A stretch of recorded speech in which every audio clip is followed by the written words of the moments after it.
Hey everybody, thanks for watching. This is Andrew from Schnauzerface Minis, and today I've got a really fun, colorful model. It's a Minions Croak Hunter from Hordes, and I'll also demonstrate how to make a neat display base from a block of wood. And for you 40k guys who aren't familiar with the Croak Hunter, he's a really tiny model. He's actually a little bit smaller than a standard Space Marine.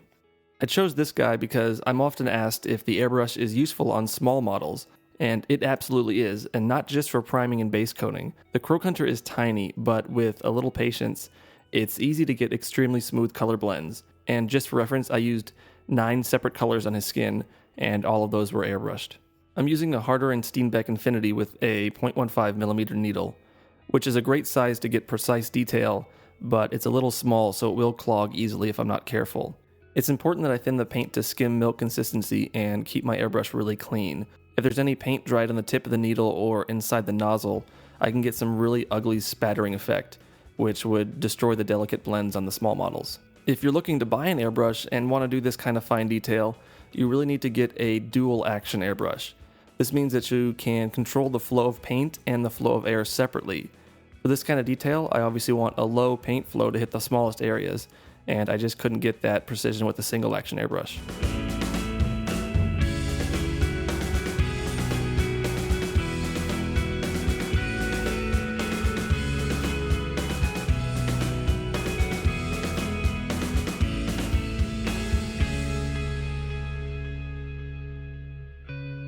I'm using a product from X-Acto called Extra Hands to hold the model. If you're new to airbrushing, it'll help keep the model stationary while you're learning your brush control.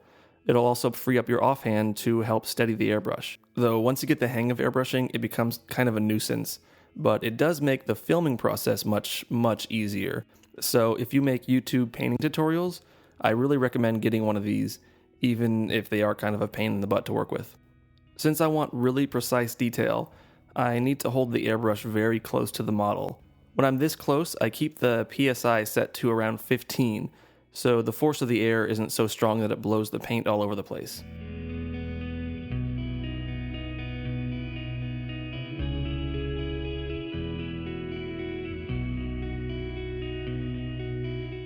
Look at this guy, it looks like he's wrapped up in a sleeping bag. If he had any idea of how poorly I plan to play him in games, he would not look so calm and peaceful. Oh, so you've got amphibious and hunter and gang fighter and stealth. Well, guess what, buddy? I don't even know what any of that means.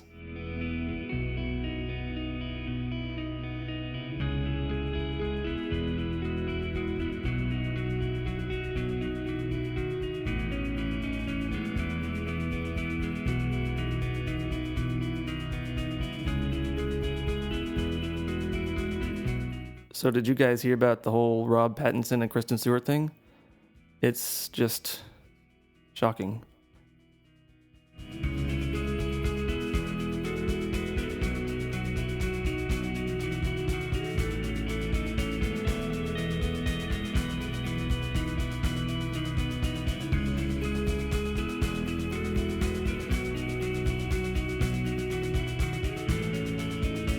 For some parts of the model, I base coat with a regular bristle brush and then highlight with the airbrush, and that's what I'm doing here.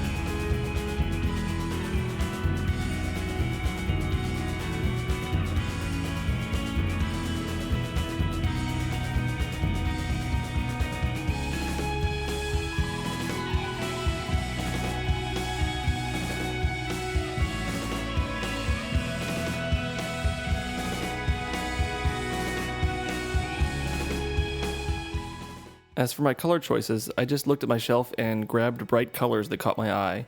GW and Vallejo game colors are a pretty safe bet if you want bright, bold colors. And while we're on the subject, I've been asked several times why I use the paints that I use. I first started using Vallejo game color paints because I like the dropper bottle concept, and to be honest, because I saw Les at Awesome Paint Job using them, and I wanted to be just like him. But I'm really impressed with that line overall. Some of the paints are a little challenging to work with, and the pigment will separate easily, and will need to be stirred on your palette and shaken in the bottle, but that's definitely not a deal breaker for me. I really like the vibrant, saturated colors, especially on models like this one, so Vallejo Game Color is usually my go-to paint. I've never really used any of the Citadel paints, but I do think their old line of washes is fantastic. I've heard mixed reviews on the new stuff, so I'll probably proceed with caution if I need to buy any new Citadel products. Of course, the Vallejo Model Air paints are great for airbrushing, though I only have about 25% of that line. Those paints are made for military modelers who crave absolute accuracy, which is why they seem to have several paints that are almost exactly the same color. But they do make some really cool tones that I can't find in the Game Color line, and of course their silver metallics are amazing. This might sound weird, but they've also got the best black and the best white that I've come across. I'm not too impressed with the VGC black, which actually comes out looking a little blue when you put it next to the Model Air black. Some of the colors don't behave too well with a regular brush, but that's not at all a fair critique because they're made for airbrushing, and they do that job extremely well. I also have a fair collection of Reaper Master paints, and I like that they come in triads with shades, base coats, and highlights, but I find their bottle design clogs a whole lot easier than Vallejo's. They do have some really cool muted tones that GW and VGC don't make, so they make a really nice supplement to those lines, and they make my absolute favorite browns for leathers and ropes and stuff like that. They're also made with a liquid pigment, which won't separate the way Game Color paints do. They're also really thin, and they work great through an airbrush. I found a couple game stores in my area stopped carrying Citadel and started carrying Reaper.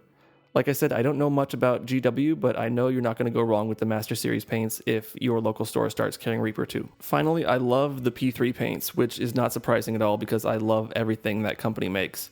Their paints are extremely durable and vibrant, and the colors are really unique. Pretty much every shade is absolutely beautiful, and you cannot find even a close approximation anywhere else. If you play 40K and you're really sick of seeing the same GW paints on everyone's models, go pick up some colors like Blighted Gold and Coal Black and Arcane Blue. If you're not used to seeing those colors, your friends will stop their games and come and look at your stuff. They are really great quality paints. The color tones are excellent. I don't care much for the paint pots, though you could transfer those to droppers if you absolutely had to. So in the end, there is no single perfect line of paints. They are all limited in some way.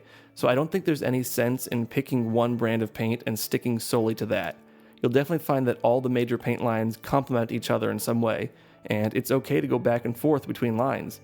If you feel bad about cheating on your favorite company and not staying faithful to just one line of paints, I suggest looking to inspiration from Kristen Stewart. She was able to just throw fidelity right out the window, and I mean, look at her. She was in Twilight.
Before I get to the base tutorial, I'd like to mention to my wife that the mall is having a sale for the next 30 seconds. So go check out themall.com.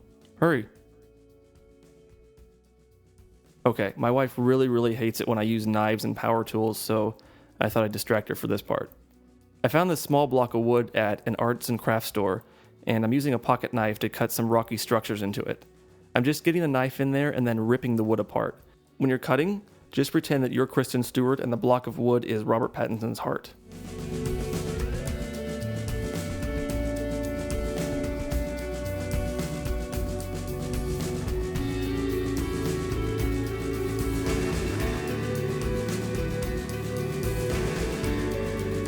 Once I've got a basic rocky structure, I can add some smaller rocky textures with my sprue cutters.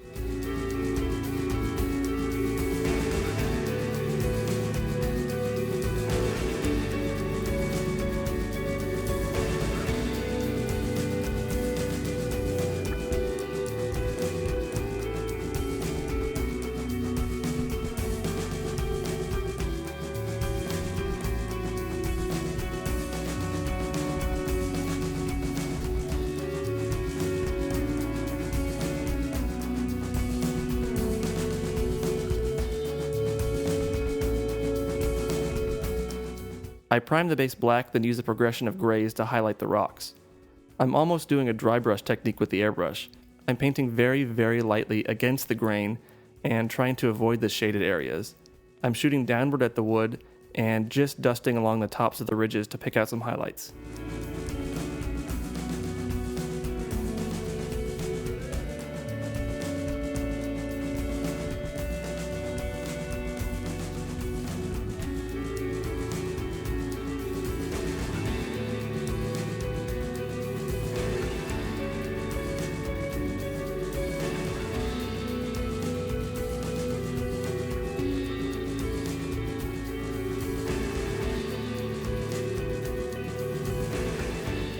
I stipple on P3 worm green to simulate algae or moss, which would grow on the rocks and areas with lower water flow.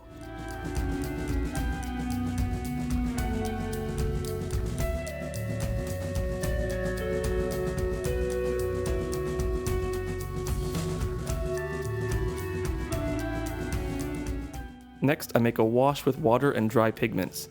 When the water evaporates, the pigment will settle in a really natural and dirty effect.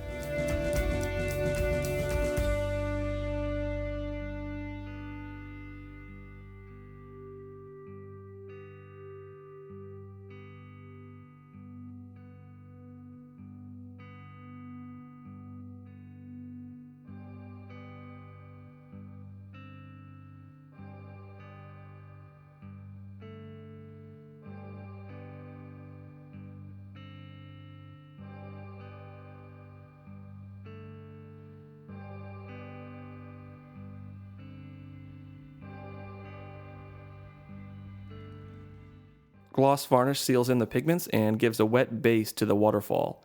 When this dried, I applied a thick coat of Woodland Scenic's realistic water, but my camera held that footage hostage.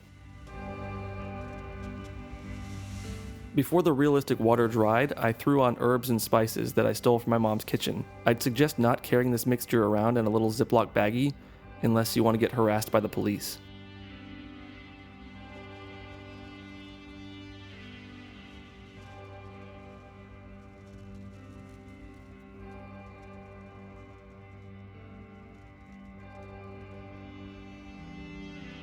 Finally, I use Woodland Scenic's water effects to simulate thicker water movement. Try to place it where the water might splash and meet resistance. It'll dry clear, so you may want to lightly dry brush it white to get a cool effect.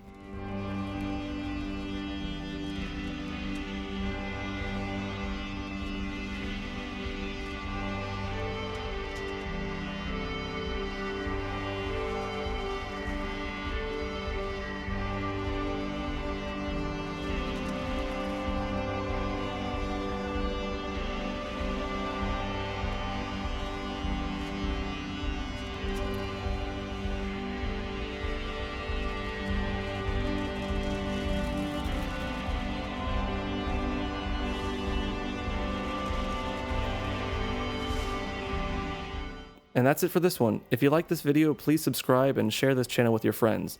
I really do appreciate you guys watching my videos and supporting me with all your kind words. It really does mean a lot, and I hope you're getting something out of these tutorials. So thanks for watching.